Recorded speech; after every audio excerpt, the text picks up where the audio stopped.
r/TrueOffMyChest. My best friend drained our joint vacation fund after calling my husband. I'm staring at my phone screen showing a balance of $0 in our joint vacation account, and I can't breathe. 2 years. 2 fucking years of putting away $200 every month, sometimes more when I picked up extra tutoring sessions. Skipping dinners out, buying generic groceries, wearing the same 3 work outfits on rotation because Emma and I had this dream. Our dream girls trip to Europe. We planned every detail, the train rides through Tuscany, that little bed and breakfast in Prague, the museums in Paris we've been talking about since college. $8,000. Gone. My hands are shaking as I call the bank, even though I already know what they're going to tell me. Both account holders have equal access. Both can withdraw everything. It was my idea to set it up that way because I trusted her completely. Emma wasn't just my best friend, she was my sister, my person, the one who held my hair back in college and talked me through every major life decision since. Ma'am, the withdrawal was made yesterday at 2:47 p.m. The customer service rep confirms what I can see on my screen. The other account holder, Emma Chen, withdrew the full balance of $8,247.83. I hang up and immediately call Emma. Straight to voicemail. I call again. Voicemail. On the 3rd try, she finally picks up. Sarah, I can explain. You stole our vacation money.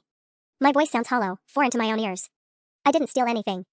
I took what I needed to protect myself from your situation. My situation? What the hell does that even mean? There's this pause, and when Emma speaks again, her voice has that careful, condescending tone she uses with her 3rd graders. Sarah, you've been really unstable lately. All those things you've been saying about Michael, about your marriage. I don't think you're in the right headspace for traveling together right now. The room spins. Those things about Michael, our fights about him working late constantly, how disconnected we've become, how lonely I feel in my own marriage. I told Emma those things in confidence, during our wine nights when she'd nod sympathetically and tell me I deserved better. Those were private conversations, Emma. I trusted you. Which is exactly why I had to do something. Sarah, I care about you too much to watch you make destructive decisions. I called Michael yesterday. The words hit me like ice water. You what? Someone had to tell him what you've been saying. He deserved to know that his wife has been trash-talking their marriage to anyone who'll listen. I was protecting your relationship. I can't speak. I literally cannot form words. Emma called my husband. She violated every confidence I shared with her, then stole our money, and she's acting like she did me a favor. Michael was so grateful I reached out, she continues. We talked for almost an hour. He had no idea how unhappy you were, and honestly, Sarah, hearing your complaints from an outside perspective, maybe you're being a little unfair to him? Give me my money back. Our money. And no. I've already booked my own trip to Napa with my sister. I think we both need some space to evaluate this friendship. The line goes dead. I sit in my kitchen, staring at my phone, trying to process what just happened. My best friend of 15 years just betrayed me in the most spectacular way possible, and she's acting like I'm the problem. But here's what Emma doesn't know. I'm not the same pushover she apparently thinks I am. The front door slams, and I hear Michael's heavy footsteps in the hallway. My stomach clenches because I know exactly why he's home early, and I know exactly what conversation is coming. Sarah? His voice has that edge to it, the one he gets when he's trying to stay calm but failing. We need to talk. I'm still sitting at the kitchen table with my laptop open, frantically screenshotting every transaction from our joint account before Emma tries to cover her tracks somehow. The evidence is all here, 2 years of my deposits, 2 years of hers, and then yesterday's withdrawal that cleaned us out completely. Michael appears in the doorway, loosening his tie with sharp, angry movements. His face is flushed, and I can tell he's been stewing about this all day. So I got an interesting call yesterday from Emma, he starts, and there's this bitter laugh in his voice that makes my skin crawl. Apparently my wife has some concerns about our marriage that she'd rather share with her girlfriend than with me. Michael, let me explain. No. He cuts me off, something he never does. Let me explain something to you, Sarah. I work 60-hour weeks to keep this house, to pay for your car, to make sure you can afford to put money away for your little European vacation while you complain to Emma about how neglected you feel. The way he says little European vacation makes my chest tight with rage. That wasn't just some frivolous trip, it was 2 years of sacrifice and planning and dreams. And now it's gone because my best friend decided to play marriage counselor behind my back. Did Emma also mention that she stole $8,000 from our vacation fund? I snap. Michael blinks, and for a second his anger falters. What? After she called you, she cleaned out our entire joint account. Said I was too unstable to travel with. I turn my laptop screen toward him, showing the bank statement. 2 years of savings, gone. He stares at the screen, and I watch his expression shift from confusion to something that might be sympathy. But then his jaw tightens again. Maybe she had a point about the stability thing, he says coldly. Emma told me some pretty concerning stuff, Sarah. About how you think I'm having an affair, how you resent my career, how you've been telling people our marriage is basically over. I never said our marriage was over. But even as the words leave my mouth, I know Emma twisted everything I shared with her. Every frustrated vent session about feeling lonely, every moment of doubt I confessed during our wine nights, she's weaponized all of it. She seemed to think you did. And honestly, Emma's been nothing but supportive of us over the years. She's the one who encouraged you to give me a chance when we first started dating, remember? She planned our engagement party, helped you pick out your wedding dress. His voice gets quieter, more hurt than angry now. Why would she lie about something like this? That stops me cold because he's right about all of it. Emma was my biggest cheerleader during our entire relationship. She gushed about Michael constantly, told me how lucky I was, helped plan romantic surprises for our anniversaries. I trusted her with everything, including apparently my marriage. But that's exactly what makes this betrayal so much worse. She's been in the perfect position to manipulate both of us, and we never saw it coming. My phone buzzes with a text from Emma. I hope you can forgive me someday. I really was trying to help. Give Michael my love. The casual cruelty of that last line makes something snap inside me. She's lying, Michael. and I'm going to prove it. I spend the next 3 hours going through everything. Every text message, every social media interaction, every conversation I can remember with Emma over the past year. Michael retreats to his office after our fight, and I can hear him on the phone, probably calling his brother or his dad, getting their perspective on his unstable wife. But as I dig deeper into Emma's digital footprint, patterns start emerging that make my blood run cold. There's the Instagram post from 6 months ago where I shared a photo of Michael surprising me with dinner reservations, captioned "Lucky Girl Red Heart." Emma's comment, "You deserve someone who doesn't make reservations feel like a rare miracle, lol." At the time, I thought she was just being protective. Now I see it differently. Then there's the text thread from our girls' night in March, when I mentioned feeling disconnected from Michael. Emma's response, "Honestly babe, you've been settling since day one. Remember how much more fun you were before you got married? It's like he drained all the life out of you." I screenshot everything, my hands trembling as each message reveals another subtle dig, another planted seed of doubt. She's been systematically undermining my marriage while positioning herself as the supportive best friend. But it gets worse. I find a Facebook message thread between Emma and my sister Kate from last month that makes me sick to my stomach. Kate must have forgotten to adjust her privacy settings because I can see Emma's messages in the preview notifications. "I'm really worried about Sarah. She's been saying some concerning things about Michael. Maybe you should check on her more often. I don't think she's as happy as she pretends to be." Emma went to my family. She's been planting doubts about my marriage with my own sister. My phone rings, and Kate's name appears on the screen. Perfect timing. "Hey," I answer, trying to keep my voice steady. "Sarah, I've been meaning to call you. How are things?" "Really, how are things?" Kate's voice has that careful quality that means someone's been talking to her.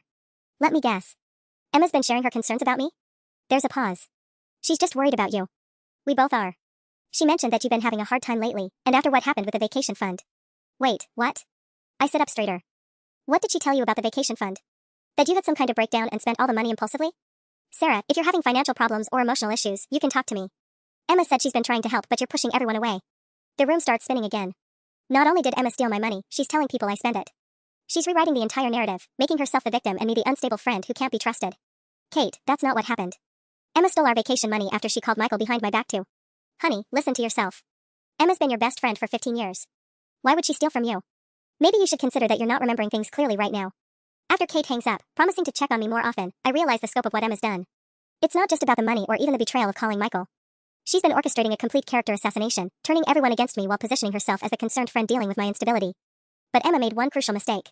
She doesn't know about the folder I keep in my desk drawer, the one filled with things I never shared with anyone. Not Michael, not Kate, and definitely not her. If she wants to play games with secrets and reputations, she picked the wrong person to mess with. Time to remind her exactly who she's dealing with. I pull out the manila folder from my desk drawer with shaking hands. Inside are printed emails, screenshots, and photos I've collected over the years, not maliciously, just things that seemed important to keep safe. Emma always joked that I was too organized for my own good, that I'd documented everything like a lawyer. She had no idea how right she was. The first thing I find makes my stomach drop. It's a screenshot Emma sent me 2 years ago of a text exchange with her married coworker, Derek. The messages are explicit, clearly an affair that was still going on when she sent this to me, laughing about how crazy the situation was. Emma's been married to Tom for 3 years now, and he has no idea his wife was cheating on him well into their marriage. But it gets worse. There's the email she forwarded me last year from her school's principal, detailing budget cuts and staff evaluations. The email was marked confidential admin only and contained salary information for every teacher in her department. Emma forwarded it with a message, "Can you believe what they're paying Jennifer?" No wonder she's such a kiss ass. I saved it because I was shocked she'd share something so clearly against policy. Then there's the photo from our trip to Vegas 2 years ago. Emma sent it to me afterward, laughing about her crazy night. In it, she's clearly drunk, making out with some random guy at a casino bar while wearing her wedding ring. The timestamp shows it was taken just 6 months after her wedding. I kept it because she asked me to save the memories from our trip, but now I see it differently. My hands are trembling as I realize what I'm holding. This isn't just ammunition, this is nuclear warfare. If Tom knew about Derek, if Emma's principal knew she was sharing confidential documents, if the right people saw that Vegas photo, her life would implode. But am I really ready to do this? To destroy someone I called my best friend for 15 years? My phone buzzes with another text from Emma. "I know you're upset, but I had to do what I thought was right. Tom thinks maybe we should all have dinner soon to work things out." Michael seemed really hurt when I talked to him. The casual manipulation in that message, bringing up Tom, making herself sound reasonable, twisting the knife about Michael being hurt, makes my decision for me. She's not stopping. She's doubling down, probably already planning the next phase of her campaign to paint me as the unstable friend who can't handle reality. I start typing a group text to our core friends circle, Emma, myself, Jessica, Amanda, and Chloe. These women have known us both for years, watched our friendship evolve, celebrated our milestones together. If I'm going to expose Emma, it needs to be to people who matter, people who will understand the weight of what she's done. Then I stop. My finger hovers over the send button as I realize this will change everything, not just for Emma, but for me too. Our entire friend group will be forced to pick sides. Some might not believe me, might think I'm the unstable one Emma's been painting me as. Others might be horrified that I kept these secrets about Emma for so long. But the alternative is letting Emma continue her character assassination while she gets away with stealing $8,000 and destroying my marriage with her lies. My phone rings. It's Michael. "Sarah, I've been thinking about what you said, about Emma lying. I want to hear your side of this." For the first time in days, his voice doesn't sound cold or angry. It sounds like my husband again. "Are you home?" I ask. "On my way." I look down at the folder in my hands, then at the unsent group text on my phone. Whatever I decide in the next hour will determine whether I try to rebuild what Emma destroyed, or whether I burn everything down to expose the truth. When Michael walks through the door 20 minutes later, I'm sitting at our kitchen table with the folder closed in front of me and my phone face down beside it. He looks exhausted, older somehow than he did just a few days ago. Before you say anything, he starts, hanging his keys on the hook by the door. I need to apologize. I should have listened to you instead of immediately believing Emma. I want to feel relief, but there's something in his tone that makes me wary. What changed your mind? He sits across from me, running his hands through his hair. I kept thinking about what you said, about Emma calling me being weird. So I went back through my phone and really looked at our conversation from that night. He pulls out his phone and scrolls for a moment. She didn't just warn me that you were complaining about our marriage, Sarah. She gave me specific details about fights we've had that I never told her about. My blood turns cold. What kind of details? She knew about the argument we had about my mother visiting last month. The exact words you used when you said my mom treats you like hired help instead of family. I never told anyone about that fight, and I definitely never told anyone what you said. His eyes meet mine. The only way Emma could have known those details is if you told her. The realization hits me like a physical blow. She used my own words against me. When I vented to her about that fight, she filed it away to use later. That's not even the worst part. Michael's jaw tightens. She also told me you'd been asking her opinion about divorce lawyers. Said you'd been researching them online and asking if she thought you'd be better off without me. Michael, I have never once researched divorce lawyers or talked to Emma about divorcing you. You have to believe me. I do believe you. Because when I asked her for specifics, like which lawyers or what websites, she got vague and said she didn't want to betray your confidence by giving details. He shakes his head. If my wife was actually researching divorce lawyers, don't you think Emma would have been more concerned? More specific about trying to help us work things out? Instead, she just planted the idea and let me run with it. I feel vindicated and sick at the same time. She's been planning this for a while, hasn't she? It seems like it. Michael reaches across the table and takes my hand. I'm sorry I didn't see it sooner. I'm sorry I let her get between us. I squeeze his hand, but the folder on the table feels like it's burning a hole through the surface. There's more, Michael. A lot more. And I need to decide what to do about it. Before I can explain, my phone buzzes with a text. It's from Jessica in our friend group chat. Hey ladies. Emma mentioned you guys had to cancel Europe because of some financial stuff, Sarah. So sorry, babe. If you need to talk, I'm here. Maybe we can plan a girls' night to cheer you up? 2 hearts. Michael reads the message over my shoulder. Financial stuff? She's telling people you couldn't afford the trip? Another message pops up from Amanda. Wait, what happened to the vacation fund you guys have been saving for forever? Then Chloe, Emma said there was some kind of emergency? Are you okay, Sarah? I watch in real time as Emma's narrative spreads through our friend group. She's not just rewriting what happened, she's making sure everyone thinks I'm broke, unstable, and dealing with some unnamed crisis that required draining our vacation savings. My phone rings. It's Emma. Michael and I stare at the screen as it buzzes between us. Don't answer it, he says quietly. But I know Emma won't stop until she's completely destroyed any credibility I have left. The folder sits there, waiting. Nuclear warfare, I think again. The phone stops ringing, then immediately starts again. This time I answer. Sarah, thank God, Emma's voice is sickeningly sweet, dripping with false concern. I've been so worried about you. The girls are asking questions and I didn't know what to tell them about why you needed the money so urgently. Michael's face hardens as he listens. I put the phone on speaker. What exactly did you tell them, Emma? Just that you had some financial difficulties come up. I was trying to protect your privacy, but you know how they worry. There's a pause, and I can practically hear her calculating her next move. Michael, is that you? I'm so glad you two are talking this through. I was hoping my conversation with you would help. Oh, it helped, Michael says, his voice ice cold. It helped me understand exactly what kind of person you really are. The silence stretches for several seconds. When Emma speaks again, her tone has shifted, sharper, more defensive. I'm not sure what Sarah has told you, but I was only trying to help your marriage. As her best friend, I felt obligated to. Cut the shit, Emma. The words come out harsher than I intended, but I'm done playing games. I know you've been lying to everyone. About the money, about why you called Michael, about everything. Sarah, you're clearly upset and not thinking rationally. Maybe we should talk about this when you've calmed down. There it is again, the implication that I'm unstable, too emotional to think clearly. But this time, Michael is hearing it firsthand. I'm thinking perfectly clearly, I say, opening the folder in front of me. Clear enough to remember some very interesting conversations we've had over the years. And some photos you asked me to keep safe. Another pause. Longer this time. I'm not sure what you're implying.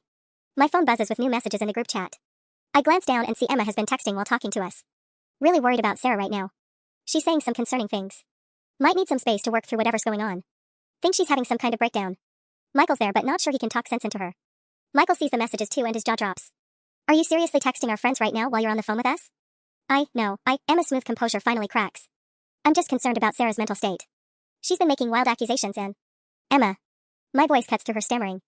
Derek Morrison. Dead silence. What about Derek, she asks, but her voice has gone very small. Should I tell Tom what about Derek? Or should I let him figure it out when he finds those credit card statements you've been hiding? You don't know what you're talking about. Hotel charges every Tuesday and Thursday for the past 3 months. The same days you told me you were doing yoga after work. I'm reading from my notes, where I'd written down all the details she'd confessed to me during her guilt spiral last month. The La Quinta on 5th Street. Room 237 was your favorite, you said, because it had the good view. Michael is staring at me with wide eyes. This is information I never shared with him, secrets Emma trusted me with that I kept because that's what friends do. Or what I thought friends did. Sarah, please. Emma's voice is panicked now. You don't understand. Tom and I have been having problems, and Derek was just. Just what? Just like how you were just trying to help when you stole my money? Just like how you were just concerned when you called my husband with lies? My phone is buzzing constantly now with more group chat messages, Emma's real-time character assassination gaining momentum. But for the first time since this nightmare started, I'm not afraid. I'm furious. And I have nuclear weapons. Sarah, listen to me, Emma's voice takes on a pleading tone I've never heard before. We can work this out between us. There's no need to involve other people in our personal business. Personal business? I laugh, but there's no humor in it. You mean like how you didn't involve other people when you called my husband? Or when you started texting our friends that I'm having a breakdown while we're literally on the phone? Michael points to my screen where more messages are still coming in. Emma hasn't stopped her campaign even while begging me to keep her secrets. That's different, I was trying to help. Help yourself, maybe. Speaking of help, does Tom know you've been helping yourself to their joint credit card for your little hotel adventures? I flip through the folder, finding another page. Or should we talk about the $3,000 you borrowed from your mom's emergency fund? The one she thinks went to fix your transmission? How could you possibly know about that? Emma's voice is barely a whisper. Because you told me, Emma. You cried on my couch for 2 hours about how guilty you felt. You said I was the only person you could trust with the truth. The irony burns in my throat. Funny how trust works, isn't it? My phone buzzes again. This time it's a direct message from Amanda. Sarah, Emma's really worried about you. She thinks you might need professional help. What's going on? I show the message to Michael, who shakes his head in disgust. She's not going to stop, is she? Emma, I say into the phone, I'm looking at a message from Amanda right now. Want to guess what it says? I'm just trying to get you the support you need. The support I need is my $8,000 back. The support I need is for you to stop lying about me to our friends. The support I need is for you to admit what you've done. I can't just give you the money back right now. I told you, I already spent it on Derek? Yeah, that's what I figured. I turn to a new page in the folder. Michael, did you know that Emma's been planning to leave Tom for months? She's been setting aside money, even opened a secret savings account. Apparently, Derek's been promising to leave his wife too. Michael's eyebrows shoot up. Are you serious? Oh, I'm dead serious. Emma, should I tell Tom about the apartment you've been looking at? The one Derek doesn't know about because you're planning to leave him too once you get settled? Stop. Emma's voice cracks. Please just stop. Why? You didn't stop when I begged you not to drain our account. You didn't stop when you called my husband with lies. You're still not stopping with the group chat character assassination happening right now. As if summoned by my words, my phone buzzes again. Jessica, should we do an intervention? Emma thinks Sarah might be having some kind of breakdown. An intervention, I repeat out loud. She's actually suggesting an intervention. Michael runs his hands through his hair. This is insane. She's completely rewriting reality in real time. That's not all she's good at rewriting. I find another section in my notes. Emma, remember when you told me about adjusting your classroom supply receipts? How you figure the school district owed you more than your salary anyway, so what was a little creative accounting? The sharp intake of breath on the other end of the line tells me she remembers perfectly. That's not what I said. You're twisting my words. Am I? Because I have a pretty good memory for details. Just like you do, apparently, when it comes to my marriage problems. My phone starts ringing again, a different number this time. Tom's name flashes on the screen. Emma sees it too, somehow. Don't answer that. Sarah, please. We can figure this out. But the nuclear option is looking more appealing by the second. I stare at Tom's name on my screen while Emma's panicked breathing fills the silence. Michael nods at me, he knows what I'm thinking. Hi Tom, I answer, putting him on speaker. Sarah? Thank God. Emma's not answering her phone and I just got the weirdest call from her sister. Something about you having a breakdown? What's going on? I look at the phone where Emma is still connected, her line dead silent now. Actually, Tom, I'm here with Michael and Emma's on the other line. We're having a conversation about some missing money and I think there are some things you should know about. Missing money? Emma, what is she talking about?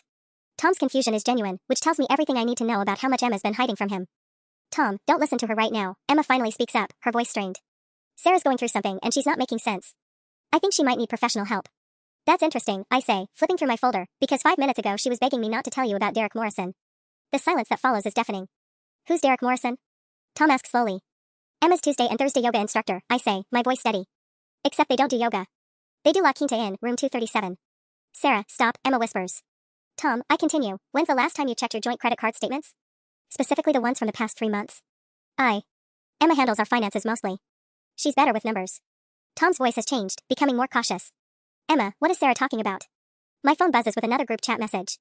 Even now, while her world is imploding, Emma is still typing, Tom's there now too. Really concerned about what Sarah might do. This is escalating fast. She's texting our friends right now, Michael says into the phone, telling them that Sarah's dangerous while simultaneously having this conversation. Tom, she hasn't stopped lying about your wife for even 1 second of this call. My wife? Tom's voice sharpens. Emma, what did you tell people about us? Nothing. I was worried about Sarah and I thought. She called Michael 3 days ago, I interrupt, and told him that I'd been complaining about our marriage and that I'm unstable. Then she drained our entire vacation fund, $8,000, claiming I was too dangerous to travel with. $8,000, Emma, where did $8,000 come from? And why haven't you mentioned any of this to me? The line with Emma goes quiet except for some muffled sounds, crying, maybe, or just heavy breathing. Tom, I say gently, because despite everything, I don't want to destroy him. I think you need to ask Emma about some things. The credit card statements, Derek Morrison, and maybe check if your mom's emergency fund is still intact. My mom's fund? Emma, what does my mother have to do with this? Nothing. Emma's voice cracks.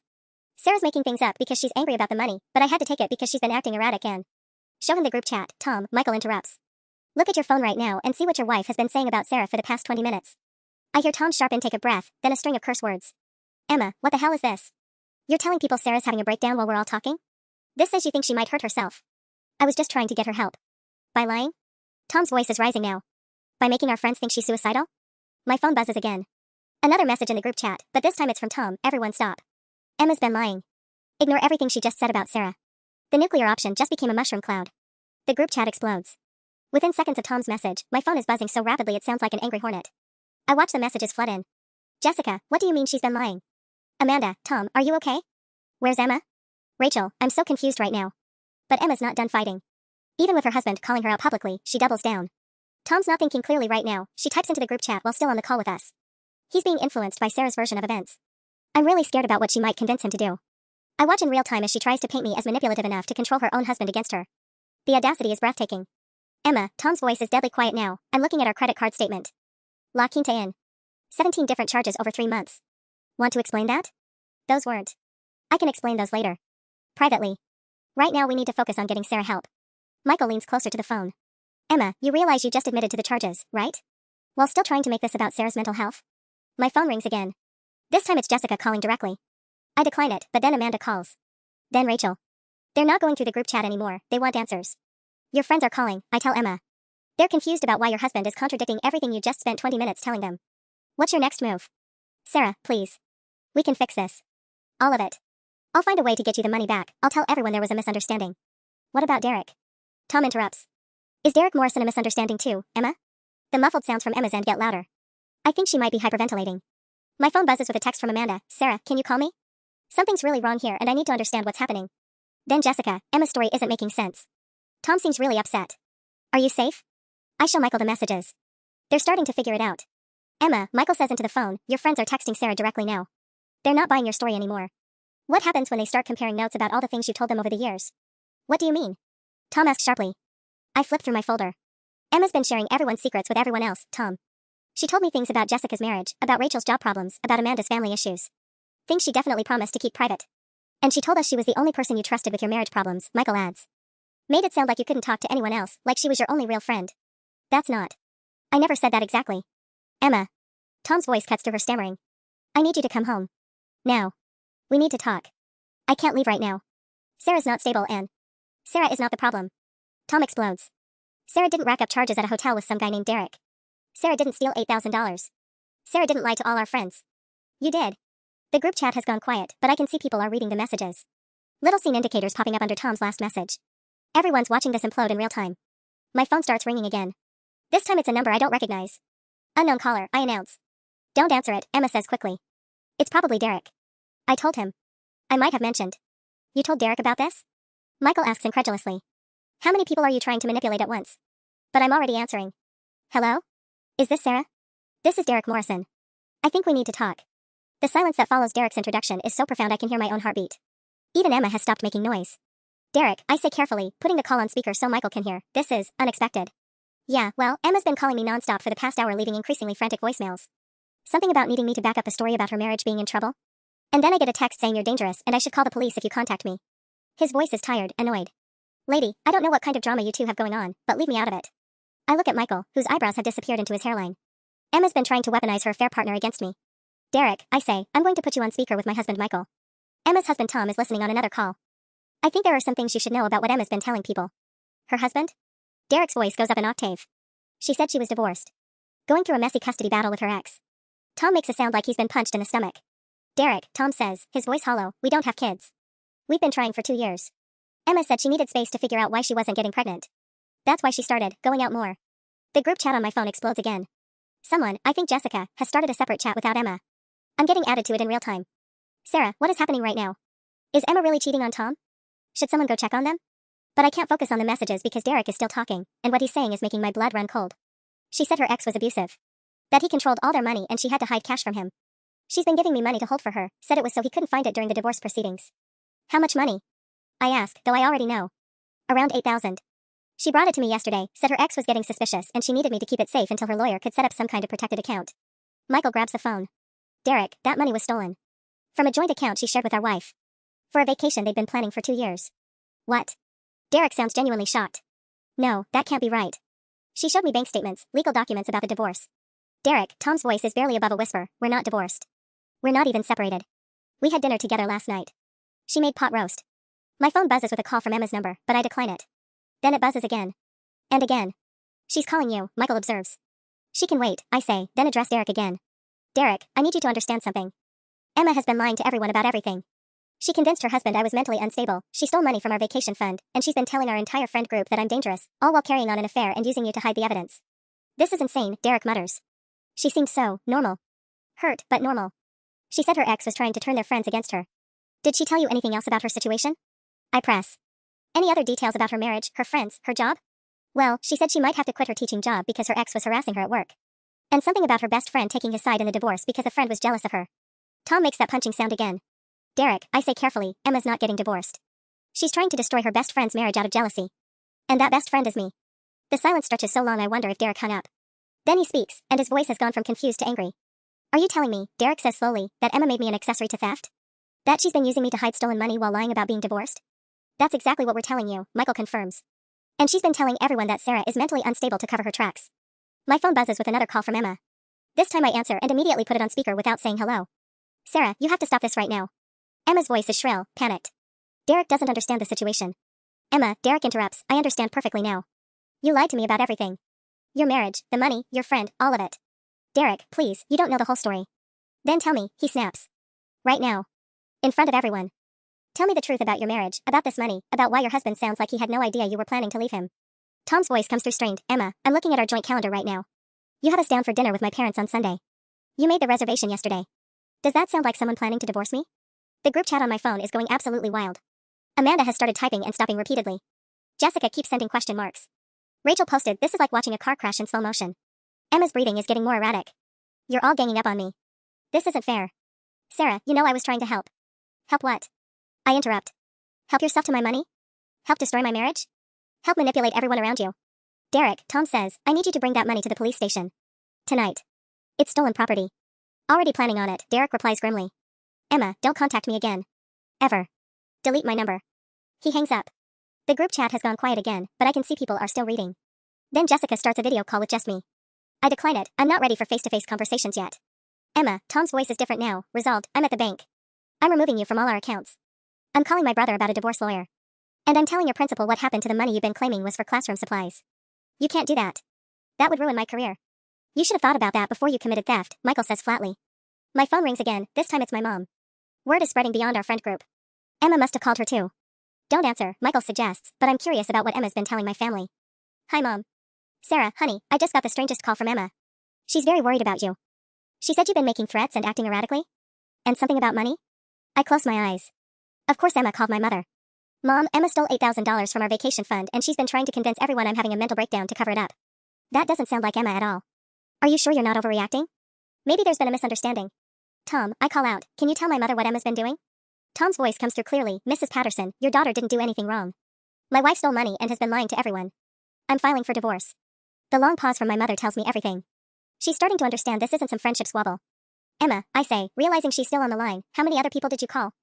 Who else are you trying to turn against me? Emma's voice comes back shaky, defensive. I only call people who care about you. Your sister, your boss at the district office, Michael's mom. You called my boss? My voice cracks. As a teacher, any hint of mental instability could derail my entire career. What did you tell them?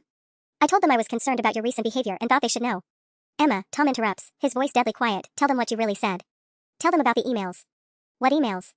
Michael and I ask simultaneously. Tom's voice is hollow. I found them in her sent folder when I logged into our computer to check bank statements. Emma, tell them about the emails you sent from our joint email account. The silence stretches. Then Emma whispers, Tom, please. She sent detailed emails, Tom continues, to Sarah's principal, to the district HR department, and to Michael's supervisor at his company. She claimed to be a concerned friend reporting erratic behavior and financial irregularities that might affect their job performance. My knees give out.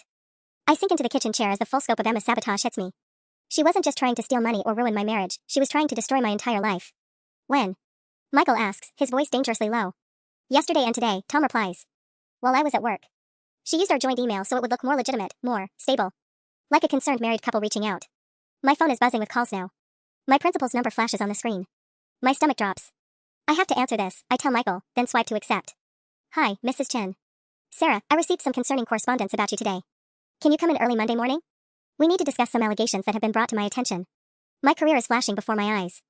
Mrs. Chen, I can explain everything. My friend has been. This isn't something we should discuss over the phone. Just be prepared to provide documentation for anything you need to address. She hangs up.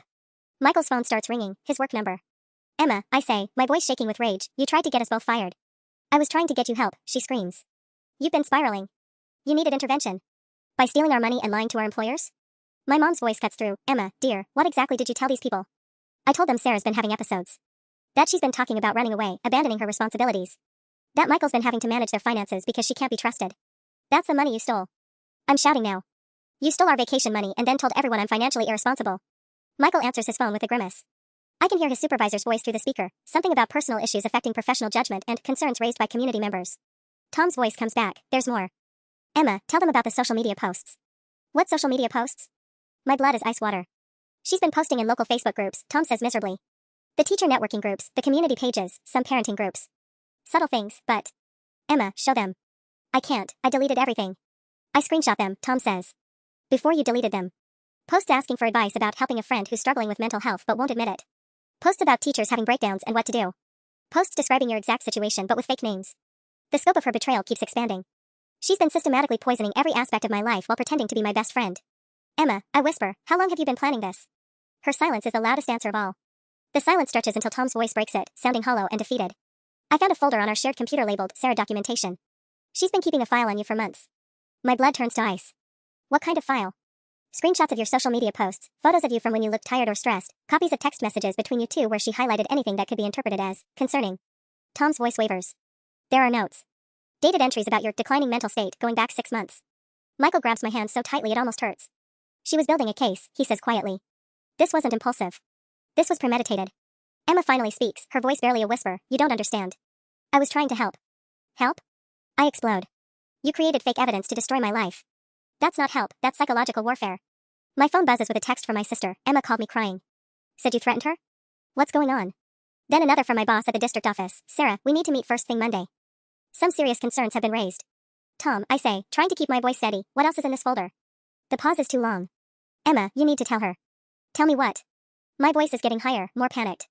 Emma's breathing is shaky through the phone. I recorded some of our conversations. The room spins. You what? Just the ones where you were really upset about Michael, or talking about wanting to disappear for a while. I thought, if something happened to you, people would need to understand your state of mind. Michael stands up so abruptly his chair falls over. You recorded private conversations with your best friend to use as ammunition against her? It wasn't like that. Emma's crying now. I was scared for her. She kept talking about being trapped, about wanting to run away. I was venting about wanting a vacation. I scream. That's why we were saving money for Europe. Tom's voice cuts through. She played me excerpts. Out of context, edited. That's how she convinced me you were having some kind of breakdown. That's why I believed her when she said she needed to access the vacation money for your intervention. My mind is reeling. Every private conversation, every moment of vulnerability I shared with my best friend, weaponized against me. Emma, did you send these recordings to my boss?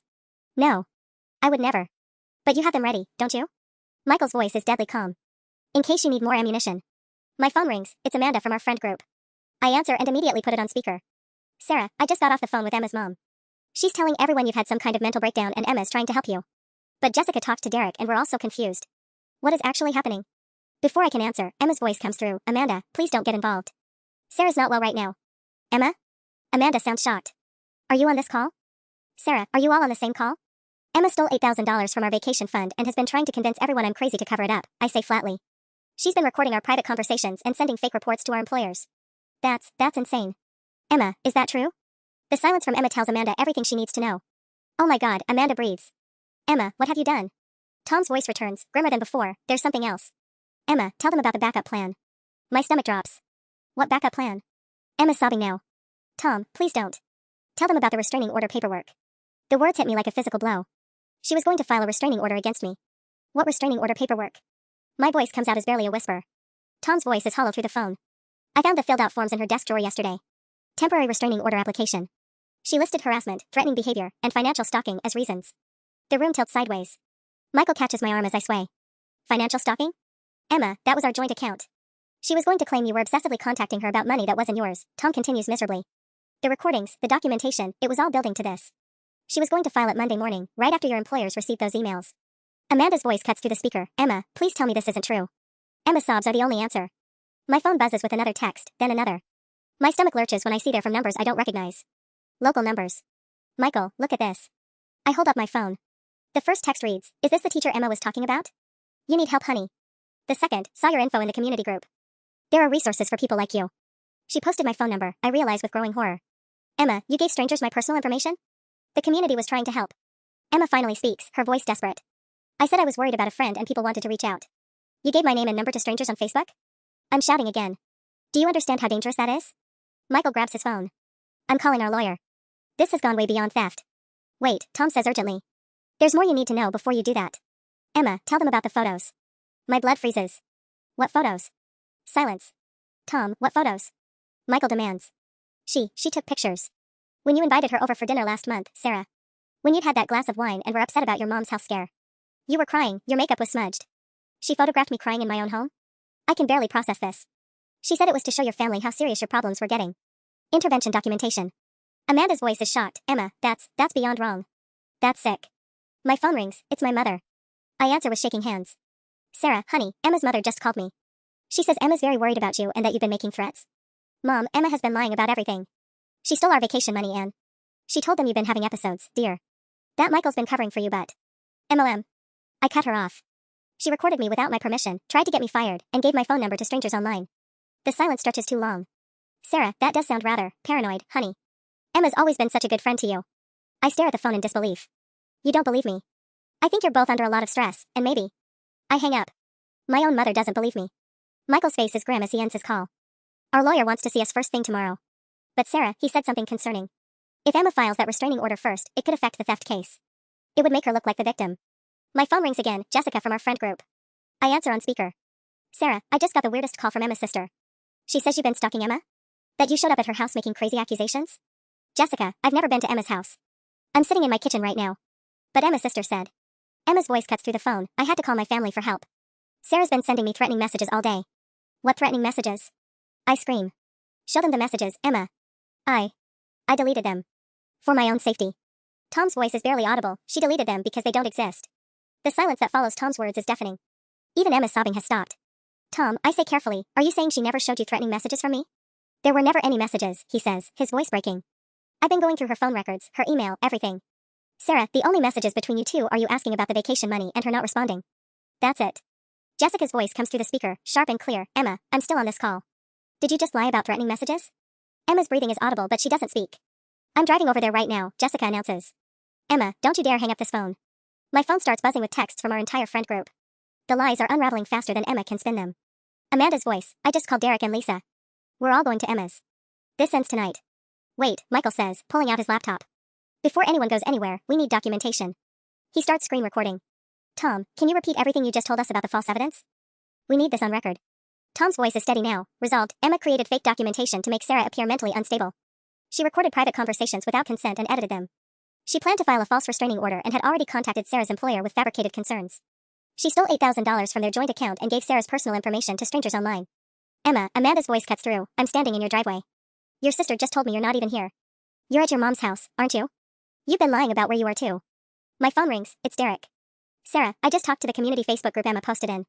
I reported the post and got it taken down, but I screenshot everything first. She claimed you were a dangerous individual and asked people to check on you if they saw you around town. The scope of her manipulation is staggering. She tried to turn my entire community against me. I'm calling the police, Michael announces. This is beyond theft now. This is harassment, stalking, defamation. Wait. Emma's voice finally breaks through. Please, I'll fix everything. I'll give the money back, I'll tell everyone the truth. The truth? I laugh bitterly. You wouldn't know the truth if it hit you in the face. You've been lying for so long you probably believe your own stories. Tom speaks up, the money's already been moved back to the original account. I did that this morning. And I'm sending a group email to everyone Emma contacted, Derek adds. Setting the record straight. My phone rings, it's my mom calling back. I answer cautiously. Sarah, I just spoke with Emma's mother. She's very confused because Emma told her you'd been committed to a hospital, but you were clearly just on the phone with me.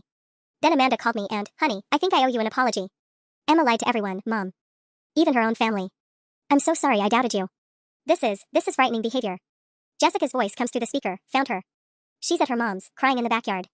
Claimed she was trying to save your marriage and protect you from yourself. No, I say firmly. She was trying to destroy my life because she couldn't stand that I was happy. Michael takes my hand. It's over, Sarah. Everyone knows the truth now. My phone buzzes with messages, apologies from friends, support, promises to help fix what Emma broke. For the first time in days, I can breathe. The vacation money is back, the lies are exposed, and Emma's manipulation has crumbled under the weight of the truth. I'm free.